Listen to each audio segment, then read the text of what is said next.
Hey everybody, it is John Bell, also known as Johnny Rotten, and my buddy here, Tom Hoyer. Hey Tom, how you doing today? Can't complain. Can't Good, complain. good, good. So today we're going to talk about a few things, and we don't really have a set time limit. We're going to go on, and we may bounce around, but the two main things we want to talk about uh, are Gavin Newsom and sort of what he represents as a potential leader. We're going to get into his positives, but we're also, we question everybody and everything so that going forward we can find the right leaders going forward to fight against uh, uh, authoritarianism in this country. And you can see from my shirt where I stand on it: no fucking kings, no fucking dictators, and no fucking oligarchs. Yeah, no Um, confusion. no confusion about where we stand. And Yeah, we're going to talk about that, and then we're going to get into a little bit of a discussion about the state of Texas, which is really important, probably on a lot of people's minds. And there are two candidates on the Democratic side that seem ready to face off. And one is James Talarico, who is a state representative, and then a little bit more on the brand name side, Jasmine Crockett, who's currently a member of Congress and has developed a bit of a national reputation and profile. So we're gonna chat about that and the Senate race, because the Senate's going to be pretty critical, if not almost just as important as getting back to House of Representatives. So that's where we're starting off. And Tom, I'll hand it over to you to see if there's anything else you've been thinking about or want to add to the conversation today. No, no, certainly there's always more than enough to talk about. And, we have a TikTok channel as well, and I frequent that. And there's always some matter I try to address. And then I think, as I discussed with John earlier, I want to make sure we state what our main objective is to end any kind of content post that we begin with some kind of direction to correct the problem. Um, there's a lot. There's a lot of problems. I do think we as human beings, it's human nature to just tend to focus on complaining about it. But we need to take action here because there's so much at stake. Now, on that note, the YouTube channel here is a little bit longer form, and John and I have a lot going on. So we talk about some predetermined topics that we want to touch on, but we may stray. So bear with us. We're going to come back to center soon enough, or left of center. Uh, but Nicely done. Nicely done. you know, um, I don't want to be someone who kind of goes on record of endorsing any candidate this early. We've got a House of Representatives and hopefully a Senate to win back here in a year approximately, or a little less. And that is so critical. That said, there's a lot we can talk about between now and then about, what these people should be talking about. But, when it comes to the president is basically the unifier because, as you know, the Democratic Party has been called a big tent party. We've got a lot of different ideas, and I wouldn't have it any other way. So it becomes sometimes difficult to communicate via a message that everyone can kind of listen to, so that it resonates. Hear it again and again and again, and that's kind of the role of the president here. I listened to Ezra Klein of the New York Times interview Gavin Newsom last week on one of his. It's an excellent podcast. I would recommend it to anyone. And we are all familiar with Gavin Newsom at this point, certainly. So, I had my feelings on Gavin Newsom. I've seen him on other media platforms. I've seen him on Bill Maher, etc., and certainly I've seen him on YouTube and clips. Certainly did enjoy the memes mocking Trump. I thought that was brilliantly hilarious. And, I hope he doesn't quit doing that. So he's odds on right now for whatever that's worth, right? I'm certainly looking forward to the primaries because there are some good candidates out there. I also listened to a Pod Save America interview of J.B. Pritzker, and certainly, this guy is as strong as dirt as well. And the thing about these guys and everyone on the Democratic Party, at least in the presidential race, as I see it at this point, at this time, is I think have like that, they have that North Star. And that's what kind of defines the Democrats in terms of a philosophy is that, we actually want to do things to make it better for people to live here, right? I mean, and the Republicans, I think, have just completely disowned every notion of that. I don't know why this struck me, but, Biden did away with the overdraft fees on checking accounts in his term because, it's Because they're ridiculous. bullshit. Yeah, total bullshit.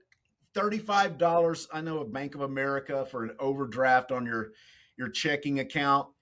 And, didn't get enough play, I think. He did, again, going back to the message, seemed to have trouble taking credit for things that could really resonate with the normal American. And then Trump undoes it. Yeah. Why? Well, You know, Tom, I think the explanation. I love Occam's razor as a principle, and it just keeps you, which basically says the simplest explanation must be true, and it may not work in all situations, but it usually does with Trump because it comes down to the fact that he's a petulant, toxic little man baby who, yeah, he just has to shit on everything that his predecessor may have done well, and he can't accept if it wasn't his idea, right. it's terrible, and he wants to kill it, and that pretty much sums it up. So I think, plus I think this is true of Trump, and I think it's true of Trumpism because if you want to, like, you always heard MAGA talking about the deep state, and I'll give them credit. They're right. There is a deep state. They just have had and have no fucking clue about what it is. And ironically, they helped bring it in. They helped strengthen the deep state. But back to the topic, they hate the poor. They hate poor people. And so they don't give a shit. They want to make things terrible for regular people because what's terrible for regular people makes their billionaire elite buddies so much more money. It really is that simple. It's about the grift and the hate. And Yeah. so, that's my explanation for it. Yeah. I mean, you're right. It has an explanation. I just, to me, explaining that to somebody who all of a sudden, it's the end of the paycheck. They've got something coming out, and all of a sudden you're hit with Uh, $35, not and not you're only going to tell me that, that's good for you. And I'm no, just going to not do only, that. It's good for you.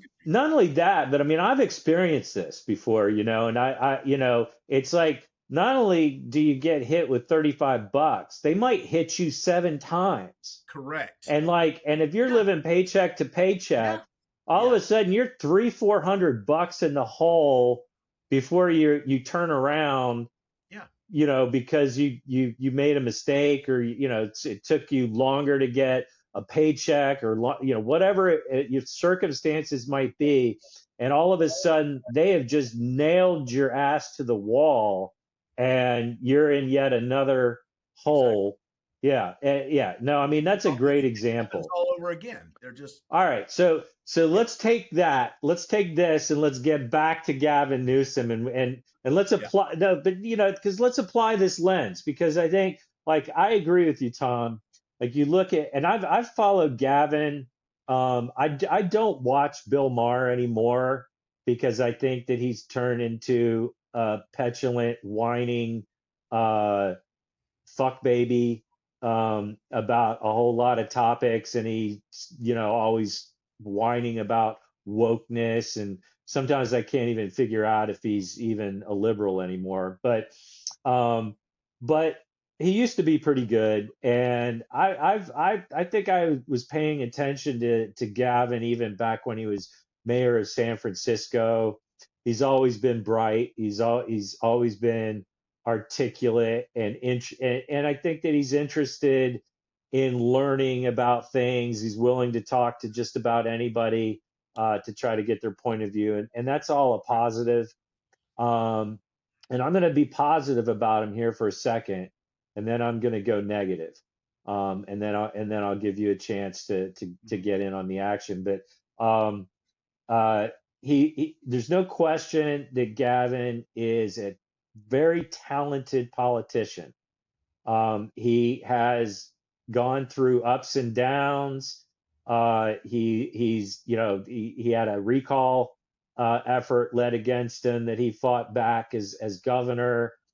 He's had a lot of different positions. He's continued to kind of progress his career to the point where, Tom mentioned earlier that he's the odds-on favorite front runner right now, and I think a lot of that could change. But right now, he's leading the pack, and he should not be underestimated. Um, and I also want to give him a lot of accolades and kudos for his anti-Trump messaging and his ridiculing of Trump and MAGA and all the MAGA acolytes, because it's been really effective, and it hits a theme that people want. People want to see a fighter. They want to see Yeah. somebody that's willing to get on the mat and just absolutely go toe to toe with these fascist pricks. And he does that. He does it really effective. I'm sure he has it's not just him. It's a talented communications team behind him. But it's really effective. And I think that's why he's leading the pack right now. And then the other thing that I want to give him credit for is the I believe it was Prop 50, or was it Yeah. Prop 50, Yeah. Prop 51? Anyway, it's the recent ballot measure that they passed in California to redistrict and counteract Texas's bullshit, cowardly attempt to redistrict mid cycle, all based on race, which the Supreme Court, our rogue, illegitimate Supreme Court, is letting them get away with. But anyway, it was a strong Democratic response to an undemocratic effort in Texas, and it was bold. He came up with it very quickly in response to what the MAGA minions were doing in Texas. He built support around it, and then they passed it overwhelmingly, and that's a big deal. And Yeah. so I really do want to give credit where credit's due. But now I'm going to get dark a little bit on it, because the problem that I have with Gavin, it's not stylistic. Like some people are going to say, oh, well, he's a liberal from California, or sometimes he's too slick or whatever. I'm going to try to stay away from like mannerisms and personal style on a lot of these people that may be relevant at the margins, but I want to stick to substance. And the substantive disagreement I have with Gavin Newsom are several. One is that he ran for governor on a platform of single payer healthcare in California, Mhm. and he backtracked on it. Mhm. And he walked away from it, and he hasn't come back to it fully. And I can tell you right now, I'm not gonna support any Democratic candidate going forward unless they support Medicare for all. And that's sort of period, end of story.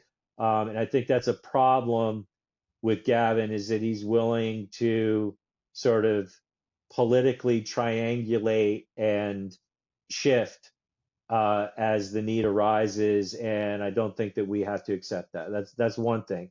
And then the other thing is just I'm troubled by his background statements, lack of statements regarding the oligarchy, billionaires, and the donor class. He's married to, and I'm not saying anything bad about her, but he's married to a woman who comes from a billionaire family, a very wealthy family. He was actually the protege of the Getty family. Yes, the oil Gettys. And they bankrolled his career. They invested in his wine business. They've supported him for decades. And then he's just very friendly with a lot of the tech billionaires out in California. He refuses to support a wealth tax. He refuses, the concept, and frequently demurs or won't agree with taxing the billionaires, taxing the hell out of the rich, which I just believe in fundamentally. And I think that part of him, like he's an establishment Democrat, and I do think that he's capable of evolving. I think that he's definitely a smart enough political actor to respond to pressure. But I just, man, there's just like, and I'm just touching the surface on that. Like, there's there's parts of his background and parts of his, of his view on things that are so pro capitalism, pro establishment, pro donor class. Like he is able to get big money from big donors. And that may seem like a good thing in terms of winning an election in the short term, but it doesn't speak to the solutions we need in the long term. He needs to evolve to a much more economic populist Bernie Sanders. I'll say it. I don't care if people criticize me for, I'm not, the hardcore Bernie bro, but well, maybe I am, but I want to see someone more like that, and he's gonna have to get right with the electorate and the public, because I think that's what people want on the left, but I also think that's a message that works on the center and the right, because people know that we're all being screwed over. And the truth is, we're being screwed over by the same people, which is the elite billionaire class. I call them the oligarchs, but I'm just not comfortable with somebody who's comfortable with them and who isn't willing to call them out. So I took a lot of time there. I'm going to hand it over to Tom, get his thoughts, but that's that. I just wanted everybody to know where I stand on that. So not anti Gavin, but he's got a lot of work to do and a lot of evolution to contemplate before he's getting my vote or my support. Okay. And all that is true. Um, and it certainly resonates with me, the fact that, he does come from money. He's of money. He is what you would call an established Democrat. Um, I guess my thinking is at this point more about, who can win this thing, because 36% of the eligible vote population didn't even participate in the last election. It became a situation where no one could bear to vote, hold their nose and vote for either candidate. So, you know, when you talk about a message, it's just, the messenger is just as important. And you listen to him and he is very polished. But my God, I just can't deny it. It felt so good to hear somebody that could basically answer every single question, add some insight.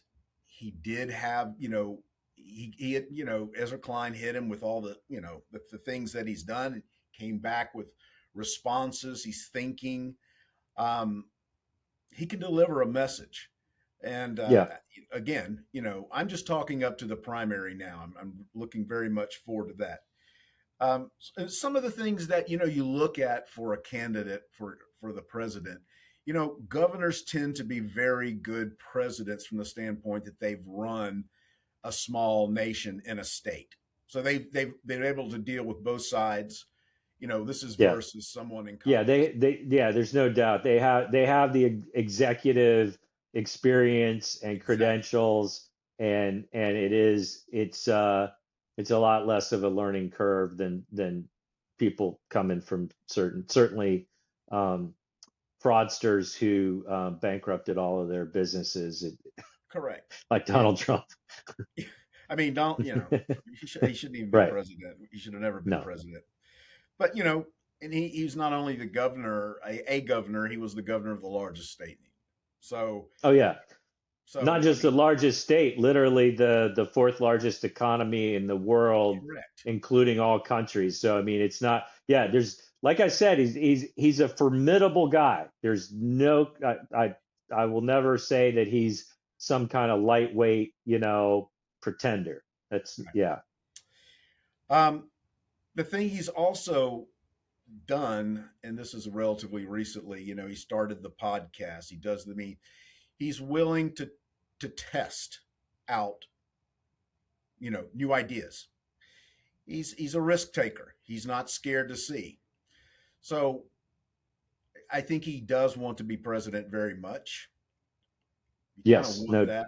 I mean, it's no not, doubt. you don't want somebody in there that's like, No, dude, it's right on his maybe, face. And I mean, like, and I mean, hey, I like to, even if I am not 100% sold on somebody, I like to give credit for, what they've actually done.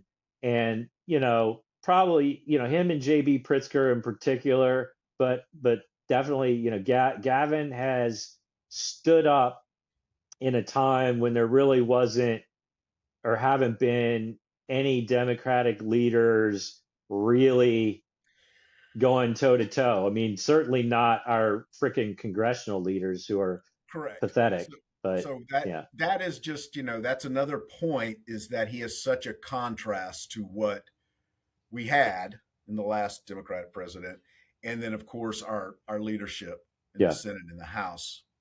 You know, and I think that is desperately needed right now in the Democratic Party. The brand is just so destroyed.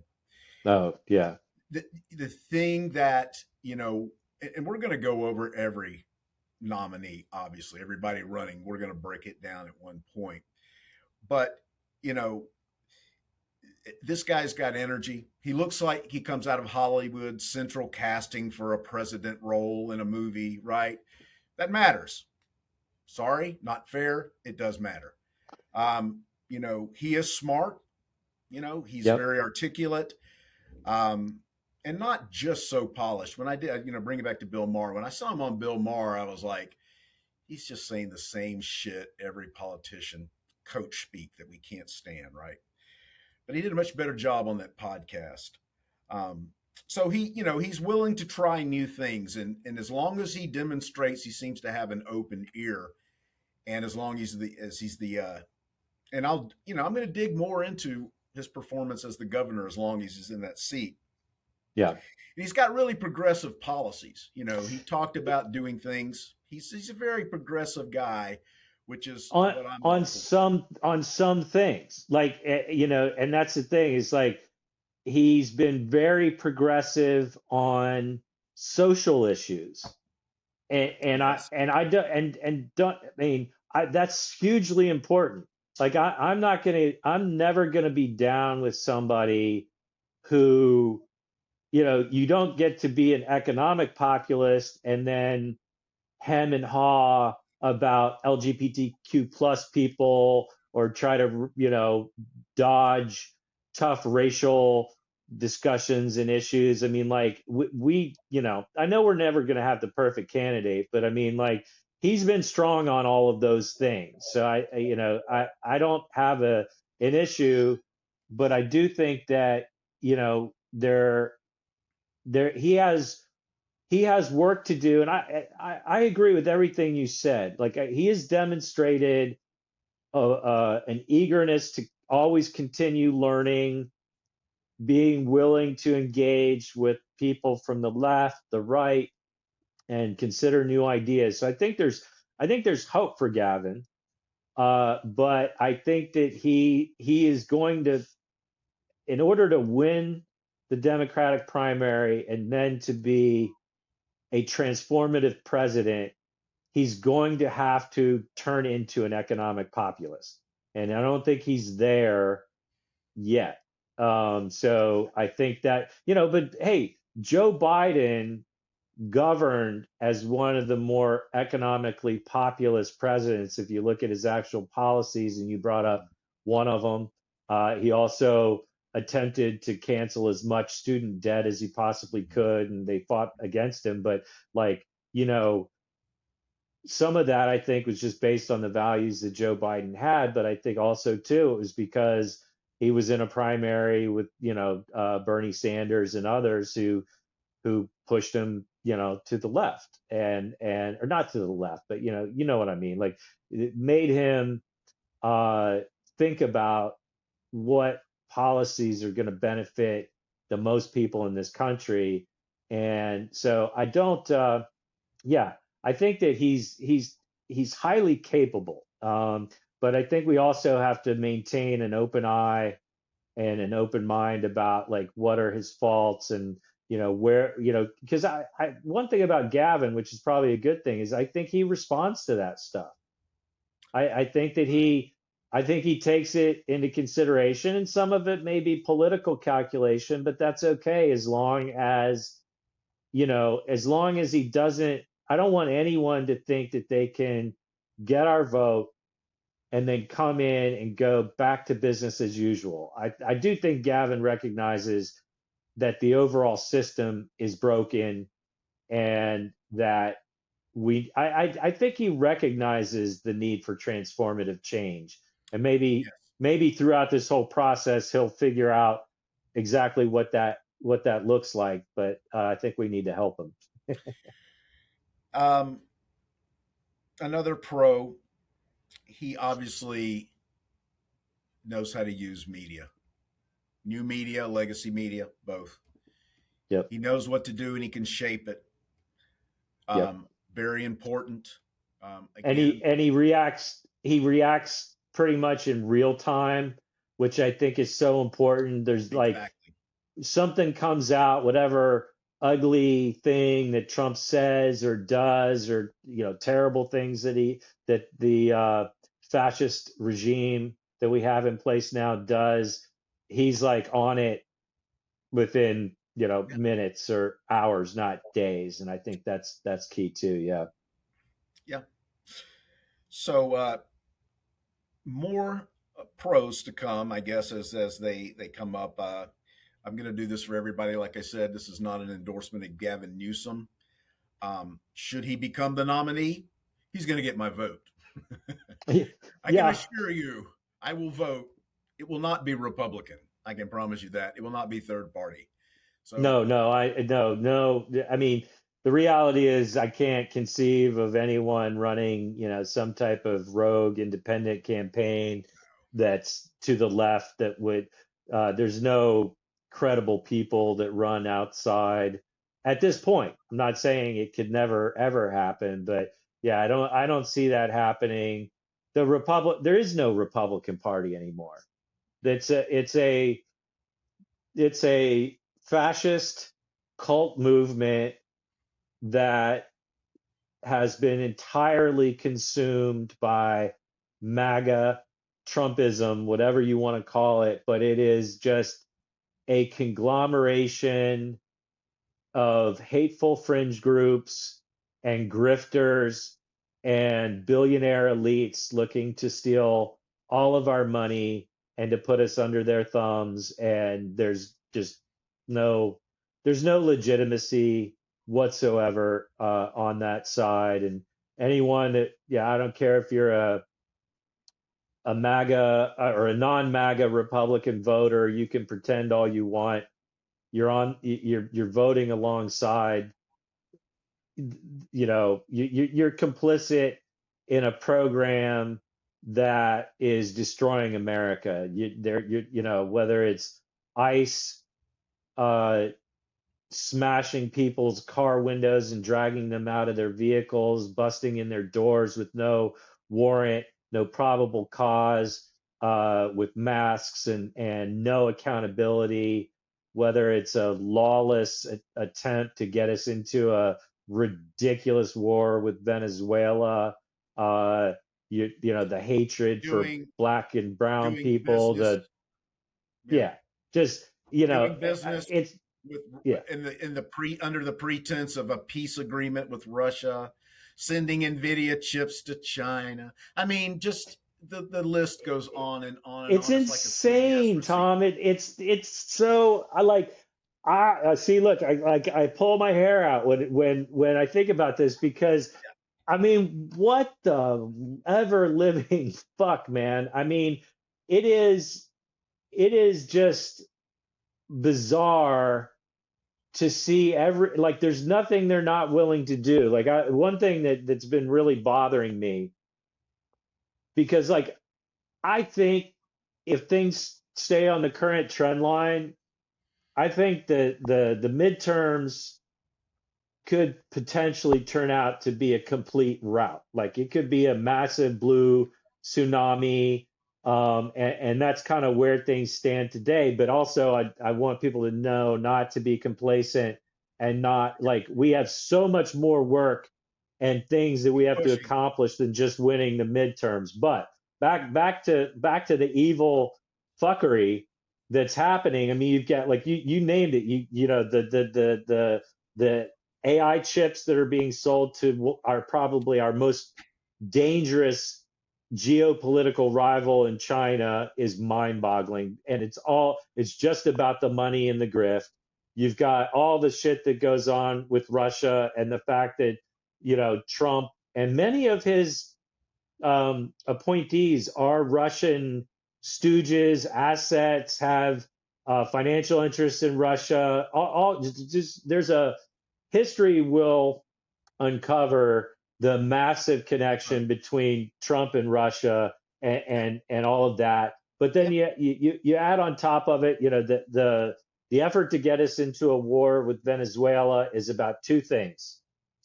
One, oil, and I think that's pretty obvious and people are talking about it. But you think about like why? Well, that's because you have, Chevron is already, knee deep in activities there.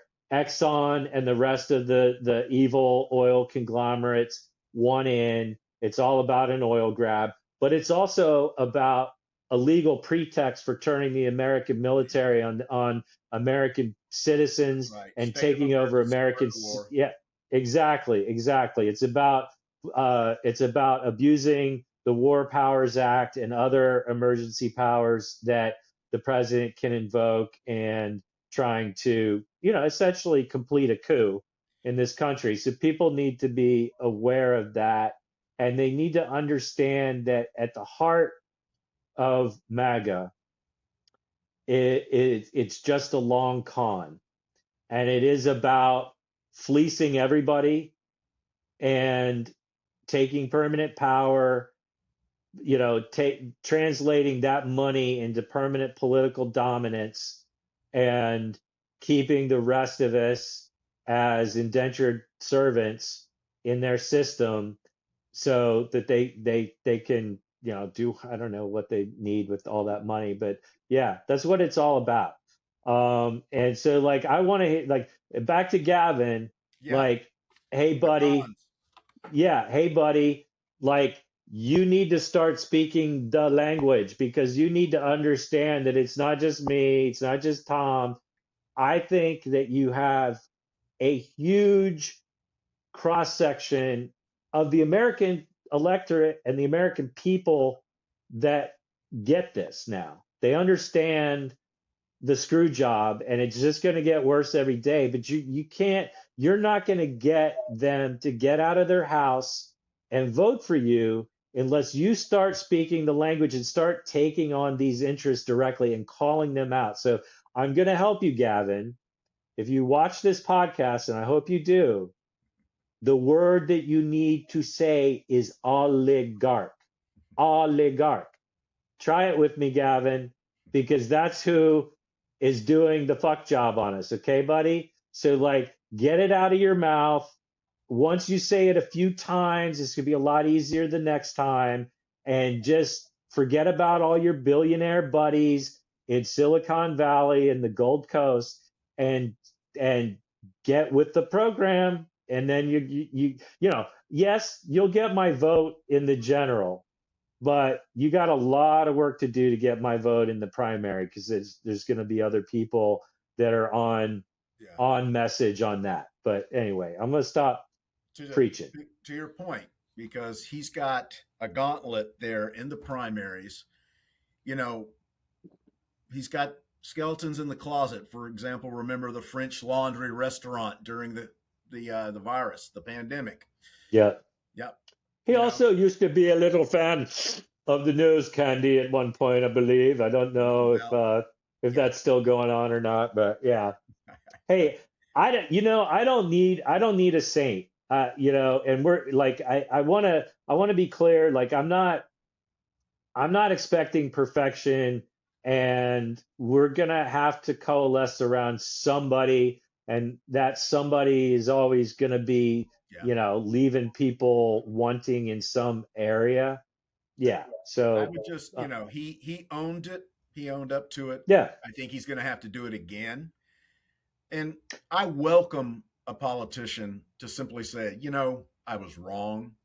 I'm not Hmm. going to lie to you. Shouldn't have done it, but I learned Yep. from it and I'm growing from it.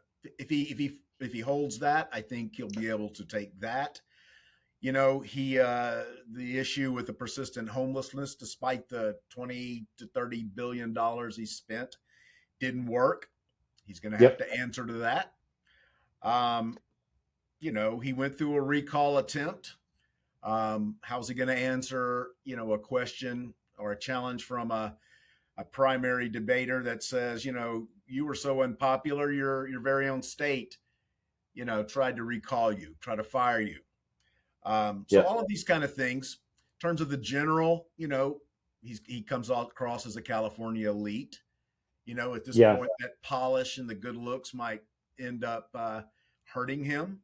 You know, so these are the kind of things that if he wants to be the president, he's going to have to address. He's going to have to answer, and I'll be watching very closely because again, if he can talk to us and he can basically talk about his failures and the fact that if he had to do it over again, this is how he would have done it and this is how he would do it as the president.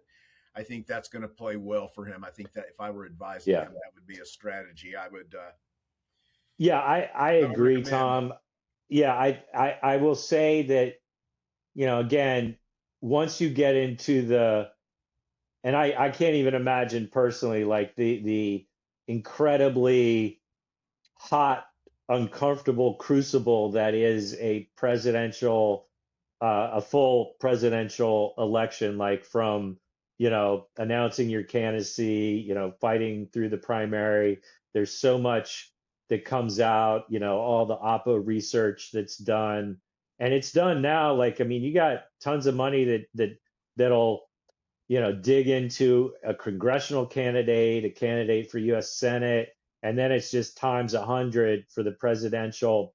But I will come back to the fact that he's a very tenacious, uh, uh, smart, and I don't think the one thing I would not say about Gavin Newsom, as critical as I've been or as many questions as I've raised, he's no coward. Right.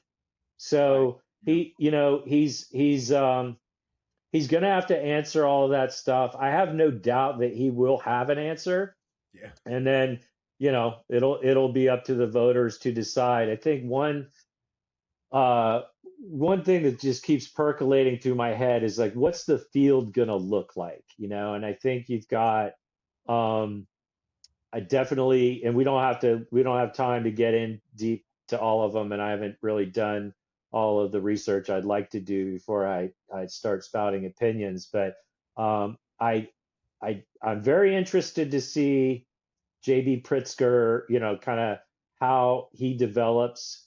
On one hand, I'm like, I'm like, do we really need? Or I mean, like, I look at my shirt. It says no oligarchs on here, and JB Pritzker is a billionaire, comes He's a from a billionaire. billionaire family. Yep. Um, and I don't say that to disqualify him,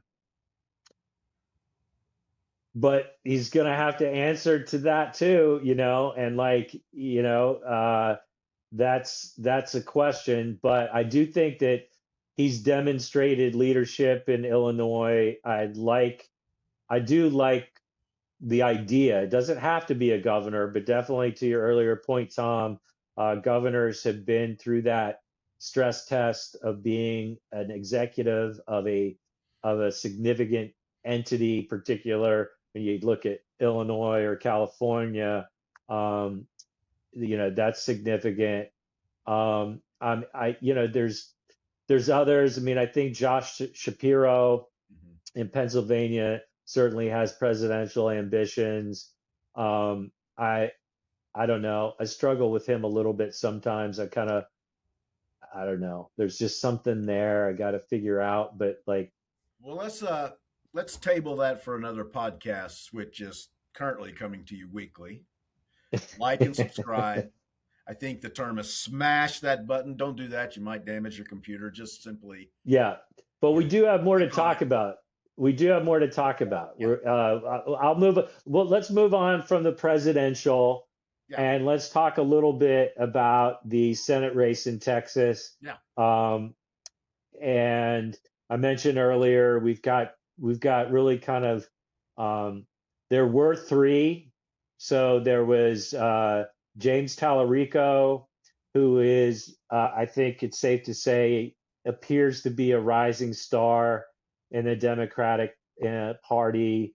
You've got Jasmine Crockett currently serving as a U.S. representative from a district in Texas, and then you had Colin Allred, Yeah. who was he was a NFL football player, also a member of Congress from Texas, background as a civil rights attorney, and I think probably a bit more of a centrist kind of candidate. He's running for the I House now, like right? Yeah, and I like Colin Allred overall.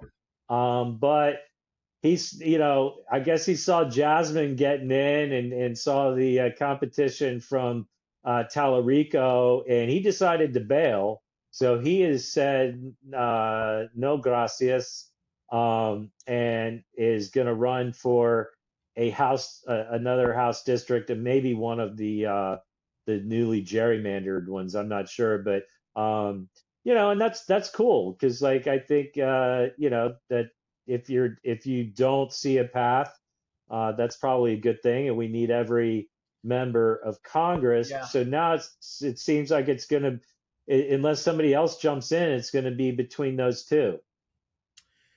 Which really makes me despair. I mean, I think they're both great. Um, listening to Talarico before Crockett announced her candidacy, I thought, oh my God, this guy, he's a good guy. He frames everything from a Christian viewpoint, but it's more of the philosophy of Jesus Christ, whether he's your Messiah or he is just a philosopher, which is basically to love your fellow man, to take care of them, to, you know, Not be a dick. not be a dick. I mean, that's really how he frames everything. And, he's like, welcome your Yeah, enemy, these kind of things. So, I can take that. I can take that. I can't stand, the pious, sanctimonious Christian stance, that just wants to use whatever they want to beat down someone else to just make yeah. themselves feel better. Can't stand that. He seems like Yeah, no, I hate any. I mean, I'm an avowed atheist. I was raised as an Episcopalian, also known as Catholic light, or diet Catholic. Um, uh, and actually, that's not. I'm being funny. That's not really true. The Similar, Episcopalian very denomination similar. is very, yeah, well, the only in the liturgy, like the all of the things that matter are very much ultra Protestant, pretty darn liberal. So it's really the comparison is actually kind of weak, but sometimes I think it's funny to say that. And I only bring that up because I was forced to go to Sunday school.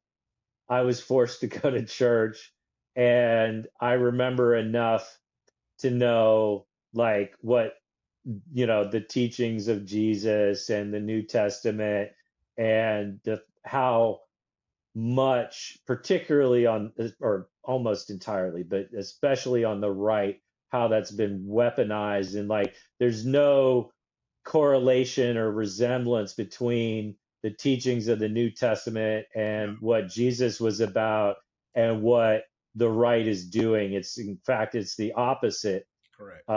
And I don't like any religion that becomes radicalized and weaponized, because Yeah, look at it, like right. whether it's extremism, on the Islamic side, and what that brings to the world. I think that actually this radicalized version of Christianity is just as dangerous. But I'll also like kind of concede to your point, Tom, which is what I like about Talarico is, okay, I understand, like I grew up with those principles and I'm comfortable with them as principles. And I do think that he does a pretty artful job of saying, hey, this is what informs me, but I'm not going to beat you over the head with it. And I don't expect you to come to this the same way. But hey, it is about being, neighborly. It's about being concerned for the poor, for the needy, for the sick, for the afflicted, and it's about fairness. It's about basic fairness and humanity. And I think he did. I think he's very talented. Like I think that he's very um, he wraps that all up in a way that is very populist in a good way. It's very, I think, pretty sincere. And so I'm like, I'm okay with Talarico, even though I don't share that faith. And I think, Yeah. yeah, he's got some talent. He's got some political chops. Yeah, I hope he doesn't go away. I like Crockett. She's got a lot of good things going for her. Yeah, I like She, Crockett a lot too. she's, you know, what she brings is that fire breather that we desperately need, right? We need people that basically tell it like it is, get the attention, and get the message across. Yeah. Um, you know, I saw Schumer on CNN, I think, the other day, and he's talking. Boo. Sorry. You know, he looked like and he talked like an old beaten down man. Oh, we don't know what Trump's gonna do, he says, and I'm paraphrasing. We don't know what Mm. Trump's gonna do. He can say anything, anytime. We just, excuse me, nap time. I'll have my aides draft a strongly Yeah, worded letter. strongly worded email, Yeah. correct. That probably didn't Yeah. make it past the Barracuda net. But I just, we so desperately need people that don't act like they have been programmed to do this job and they're just carrying it out Yeah. rotely. It just, so I very much like her. I don't know Texas. I hope I have an idea that Yeah. it's purple. I hope things are Yeah. changing out there. Obviously, we can't talk to everyone everywhere. We can sense, but the truth of the matter is, I'm guilty of it. I live in something of an information bubble. The algorithm that feeds me my stuff, my news, knows what I like. I try to read other stuff. But I hope that she can win in Texas is where I'm going with all of this. In the end, is that can we gain a Texas Senate seat? I We desperately need it. I yeah, mean, I'm not saying that. I mean, there's probably a path to take the Senate back without a seat in Texas, but like, you so let me get in. Let's dig into this a little bit. I'm also not a Texas expert, right. um, but I have some ideas about that. I'll get into that in a second. But like, if we look at the Senate, you've got a couple, I think, nothing's a gimme. I mean, don't get me wrong. Like, taking back the Senate will be is going to be difficult. There are a lot of challenges, but I think you've got a national environment that is going to make it possible. Yeah, If you look at the right. last, you know, special elections, the elections we had in November in Virginia, and New Jersey, and across the country, there've been a bunch of other elections, not big ones, but there've been elections in Georgia, the mayor winning, Democrat winning for the first time for mayor of Miami in 20 years. There's an environment where you see Democrat overperformance from 2024 to the tune of 13-14%. And that's probably either gonna, I mean, it's gonna do one of three things. It's gonna stay steady, it's gonna fade, or it's gonna intensify. And we hope it intensifies.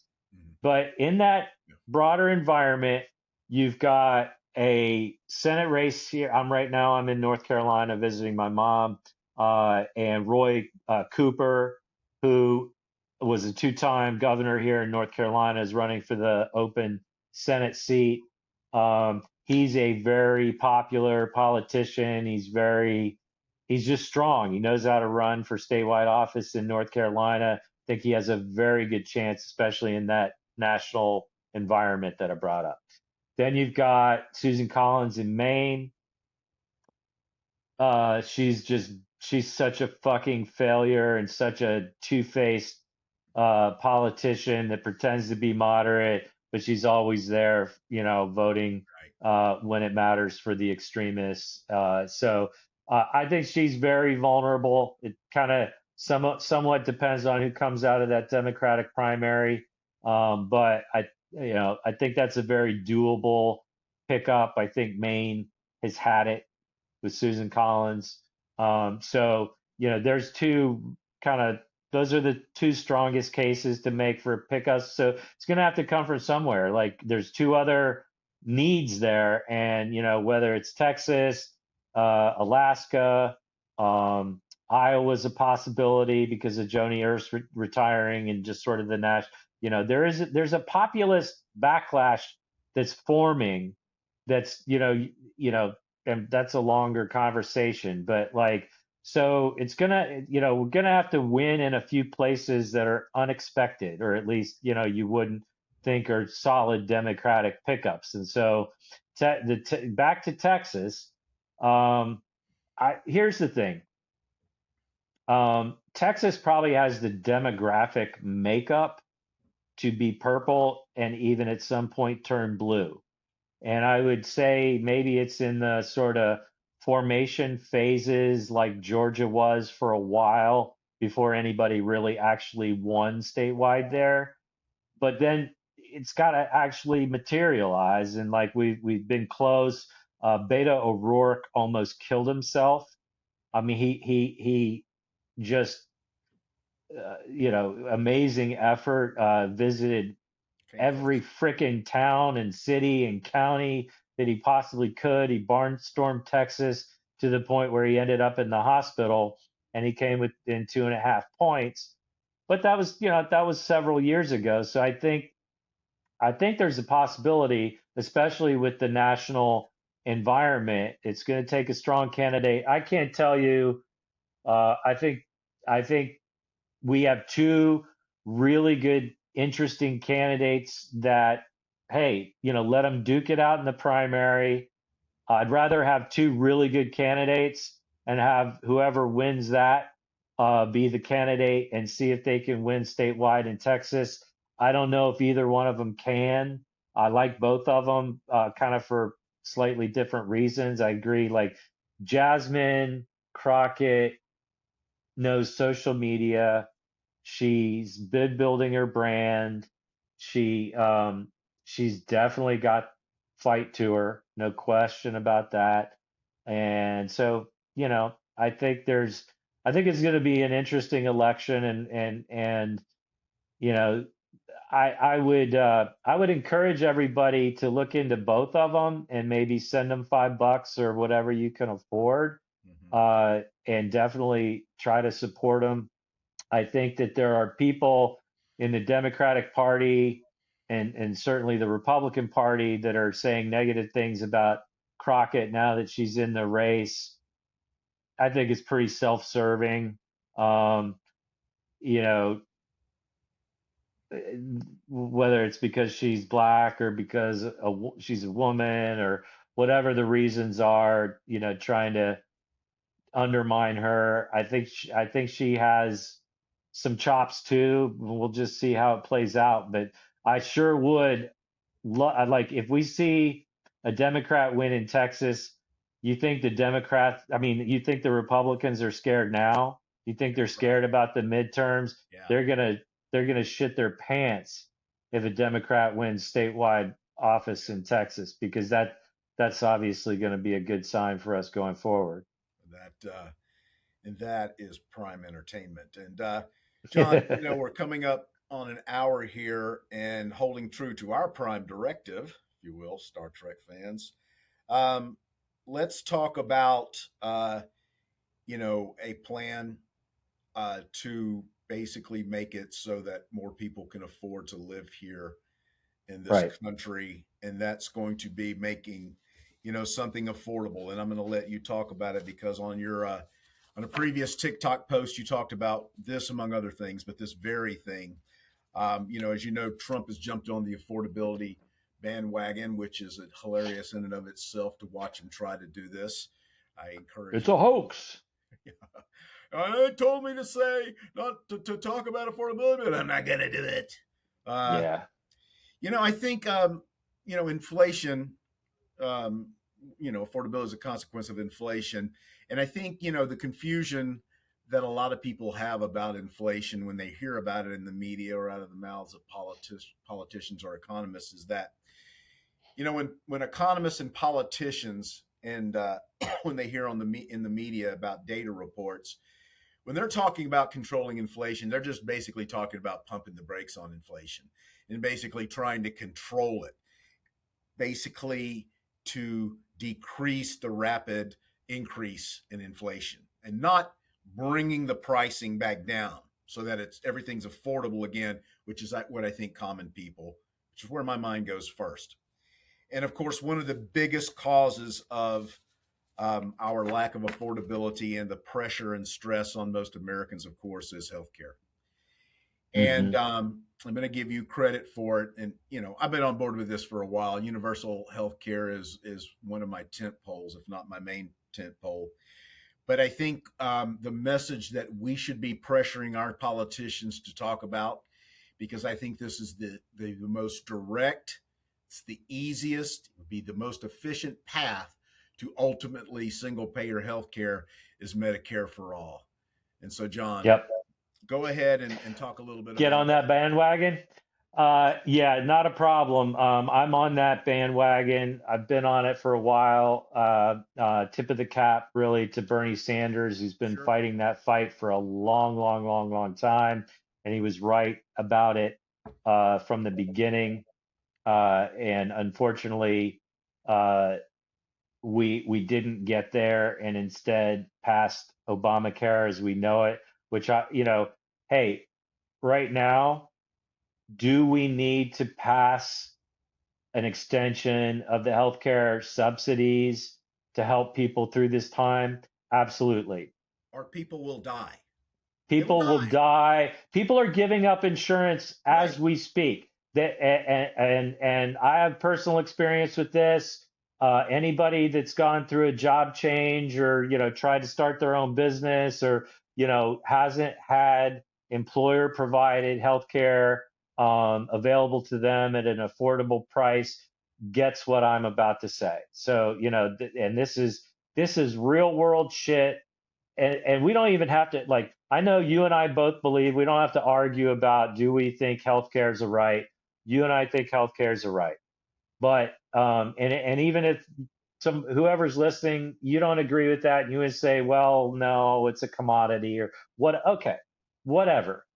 But the bottom line is, like, for people to live a decent life in this country, they need access to low cost, highly available, quality healthcare, Correct. right? And let's just make that a point. There's 4 or 5 things that are the biggest things in the bucket for expenses, and healthcare is a huge proportion of that. Huge. You got housing, you got healthcare, you got food, you got possibly, education if you've got kids or if you're a student. You've got a handful of things that are going to take up 95% or 90% or unfortunately 150% of Correct. your budget, right? So, like, this is one of the most important issues facing America today, bar none. And so, like, on one hand, yes, like the fight about the subsidies and getting that fixed for the short term and maybe the medium term is super important for 20, 30, probably more of million Americans. But the thing is, if we don't fix that, just for a bunch of reasons I'm not going to get into about how insurance work and insurance pools and all that crap that we all hate, it's also going to drive up insurance costs for other people that are on insurance plans today, Correct. private insurance plans. Correct. And so the answer to all of this, and it's not going to be easy, but the answer is single payer healthcare, also known as Medicare for all, which ultimately will disrupt the private insurance marketplace and probably get rid of a lot of these private insurance companies who bring no value. They bring absolutely no value. They're taking money. They stand in between the patient, who's the customer, and the providers, and they rake in ungodly amounts of money, and they have a built-in conflict of interest to Yep. deny care, Correct. to kick people off of insurance Yep. wherever they can, to gouge the doctors and the Yep. providers. Like they are parasites. They Correct. are economic parasites that are sucking the life out of the country. And the answer is single payer, because Medicare as a public option for retirees currently is highly efficient. It's one of the most efficient public healthcare programs in the world, and it's run at very low overhead, and all that we have to do is expand that Correct. to everyone. Correct. And we could have, I don't like to call it free, because if you work, if you buy stuff in this country, you pay taxes, and we all pay for it, but it can be provided back to the public at a either zero additional cost or very low cost to buy in. Right. And then everyone, not just the 20 or 30 million that need the subsidies today, but the entire population. And there's probably ways that you could make employers buy into it, et cetera. But it will lower the cost for Will everybody. lower It the will also, cost. yes, it will lower the cost for companies to provide healthcare to their employees. It will lower the cost if you don't work for a big corporation and you're a small business owner or whatever, an independent contractor, and you need to get insurance. It will make it super affordable. And then, like, ultimately in the long term, imagine this, America. Imagine that you've got this amazing quality healthcare that no matter what happens, if you have, a serious medical issue, a heart attack, or a major disease, or whatever it is, it's just ongoing stuff that you need to stay healthy and enjoy life, that you can't be bankrupted. Imagine that. Imagine, like, healthcare is the number one cause of personal bankruptcy, and it's not even close. So if you want a solution, if you fear getting sick, if you right now, and I can relate to this, if you don't have insurance and you're like, I can't afford to go to a doctor. I can't afford to take care of this thing Yeah. that maybe is going to turn into a major problem. That goes away. Right. That goes away, because if you've ever been on, if you're older and you have Medicare today, you know what I'm talking about. It's very low cost It's compared to beloved. if It's you, beloved. yeah. Yeah. Yeah. And then Medicaid. Yeah. If you've ever been in a tough economic situation and you've had Medicaid, you know the same thing is true. I Like, had it here when I first moved to DC before I could find a job and get financial footing. I've had it, It's and fantastic. it's freaking fantastic, and that could be made available to everybody, and Yeah. it would pull so much cost out of the system and make things affordable. So, like, again, I thanks for calling this out, Tom, because, like, you'll hear politicians on the right and the left, and the left is using it effectively, and I'm all for it. Yep. But don't let it be a buzzword, because, like, what it is, Right. bring it back to your life and to what you know is Yep. causing you problems. And we all know, like, whether you're paying, like, and I get it, man. Like, even with the subsidies, you're getting into deals where a family making less than $100,000 may be paying 800 or $1,000 just for your premiums today. And then if the subsidies go away, that can be doubled or tripled. And there's no way that a family making 100,000 a year, first of all, that doesn't make you rich. And No. maybe it makes you middle class. But if you're having to fork over 30, 35, $40,000 for insurance premiums, you're not going to make it. Like, you can't That's right. you can't have that and housing and Exactly. food and Exactly. all of the things that we all need to live a decent life. And, oh, by the way, when healthcare costs that much, you're also not going to save any money. Correct. So you're not going to have any economic security So, with a system like this. if we have any conservatives, libertarians, or just people who are, just refusing to Uh, open their yeah. eyes and open their ears, you don't believe healthcare is a right. I promise you, you're paying for it. I Yeah. promise you, healthcare with profit incentive does not work in the free market. You don't have consumer It choice. doesn't. I can It's a promise you fallacy. that's right. It's a fallacy. I can promise you that if you do not have people that can afford health care, the economy will continue to decline. Because, to John's point, if you have a third of your income being paid toward health care, a third of it being paid toward housing, I can tell you there's not a lot of money left to spend on other stuff.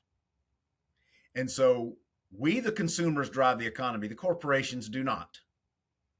We, the consumer demand is what creates jobs. Corporations do not hire people to be nice. This is No. a, this is how the economy works. So if you value a strong economy because you're a business person and you think you pulled yourself up by your own bootstraps and by God, you pay for everything you get, I promise you, you want a strong consumer demand driving the economy so people can buy your shit. Exactly. Exactly. It's called disposable income, and you as a consumer want that and need that so that you can, hey, don't we all want something left over to save for the future? Don't we all want Right, a little bit of money to right, enjoy things and take a vacation, or right. whatever it is that you like to do? Like, life should not just be about working 60, 70, 80 hours a week, coming home Correct. dog tired just to barely make it. That That's right. and you know what? Okay, maybe there's some developing and poor countries where that's a reality for most people, and I have great sympathy, and I don't think that's right. But we're the fucking richest country on the frickin' planet, folks. It does not have to be this way. That's right. It doesn't. Yeah. That if you like, and we don't have to get all wonky here, and next time maybe I'll come prepared with a few graphs, but I'm going to tell you that over the last 40 years, and it's been accelerating, if you look at what the billionaire class and the big corporations are raking in from the economy, let me tell you, you're getting screwed, and you're getting screwed royally. They are taking Right. whatever measure you want to use, whether it's productivity, which should be at a bare minimum, should be the productivity gain should be split, between business and labor. Correct. But, and we can have an argument about what that split looks like, but man, they are getting so wealthy. It's not sustainable and it's not fair. It It is is not. not fair. It is not the brown man. It is not the black man. It Nope. is not. It is not female. It's not women. It's, It yeah, is the corporations, the oligarchs, the yeah. power structure. They're We're, the ones making your life below sucks. So you're right. I mean, and just to add on to that real quickly, and I know we'll probably yeah, wrap up got to here in a wrap it minute, up here.